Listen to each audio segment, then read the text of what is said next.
Morning.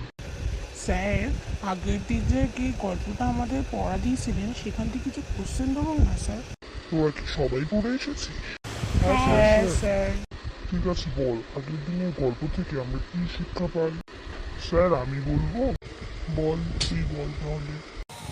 Sir, এটাই যে আমরা যতদিন মিথ্যা কথা বলবো ততদিন মানুষ আমাদের পাশে থাকবে, আর যখন থেকে আমরা সত্যি কথা বলা শুরু করব তখন আমাদের মানুষ পাশেই থাকবে না, উল্টে আমাদের মেরে তাড়িয়ে দেবে।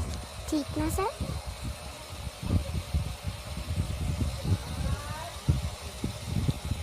চুপ, মেয়েরা তো মুখ ভেঙে দেবে। আচ্ছা বাবলু, তুই বলতো যে মাছ জলে কথা বলতে পারে না কেন? ধরুন স্যার, আপনার মাথাটা জলের মধ্যে চুবিয়ে দিলাম, তাহলে আপনি কিভাবে কথা বলবেন? তাহলে মাছরা কিভাবে কথা বলবে বলুন? বাবলু, তুই বলতো যে আমাদের হাতে কয়টি আঙ্গুল? স্যার, 5টি। তুই ঠিক বলেছিস হাবলু। নন্দে, এবার তুই বল, বলতো আমরা উঠতে পারি না কেন? স্যার, আপনি হয়তো ভুলে যাচ্ছেন আমরা মানুষ, পাখি নয় যে উড়ে উড়ে বেড়াবো।